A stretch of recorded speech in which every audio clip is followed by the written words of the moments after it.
अब वो सनातन धर्म में क्यों रहना चाहती हैं। अब वो सनातन धर्म में आकर के अपने गुरु के साथ जुड़ करके वो अपनी परंपराओं को समझना चाहती हैं, सीखना चाहती हैं।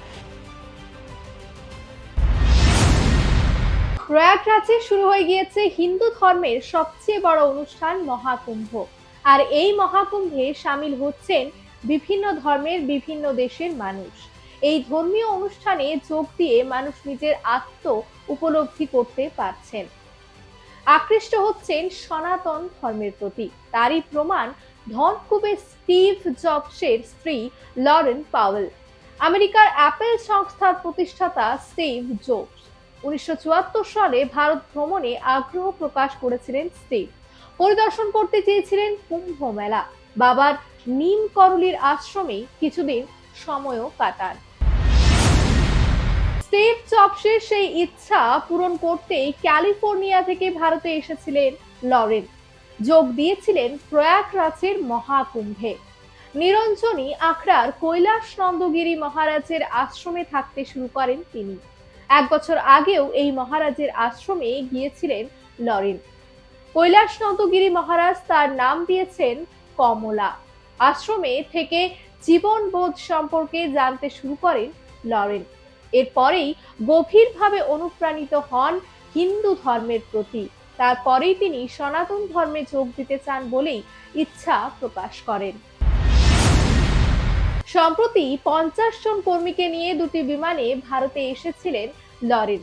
14 জানুয়ারি রাত 10টা 10 তার দীক্ষা সম্পূর্ণ হয়েছে।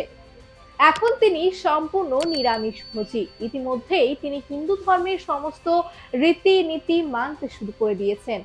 গলায় ধারণ করেছেন রুদ্রাক্ষের মালা। হিন্দু রীতি মেনেই তাকে দেওয়া হয়েছে অচ্যুত গোত্র।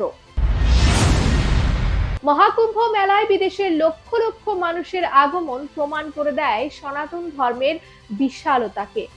মহাকুম্ভের এই জনসমাগম দেখে অভিভূত হয়েছেন লরেন পাওয়েল। যদিও এই দেশের আবহাওয়ায় শারীরিকভাবে কিছুটা অসুস্থ হয়ে পড়েন লরেন, কিন্তু তারপরেও তিনি এই ত্রিবেণী সঙ্গমে পূর্ণ স্নান করেন। শুধু লরেনই নয়, ফ্রান্সের 65 বছর বয়সী মহিলা পাস্কেলও সনাতন ধর্মের প্রতি আকৃষ্ট হয়েছেন। সনাতন ধর্মের দেবতা শিবের প্রতি তার এক অদ্ভুত টান তৈরি হয়েছে। ইতালির মহিলা অ্যাঙ্গেলা, তিনিও গ্রহণ করেছেন সনাতন ধর্ম। অঞ্জনা গিরিজি নাম ধারণ করেছেন তিনি। অন্যদিকে আমেরিকার দ্বিতীয়বারের প্রেসিডেন্ট ডোনাল্ড ট্রাম্পের মন্ত্রী পরিষদের অন্যতম সদস্য তুলসী গ্যাবার্ডও সনাতন ধর্মের প্রতি আকৃষ্ট। তিনি যখন ভারতে প্রধানমন্ত্রী নরেন্দ্র মোদীর সঙ্গে দেখা করেন তখন মোদীকে গীতা উপহার দেন। এর থেকে প্রমাণ হয়ে যায় কেন অনন্য এই সনাতন ধর্ম, যেখানে বিশ্বের অন্যতম ধনী মানুষরাও এই ধর্মের প্রতি আসক্ত হচ্ছেন।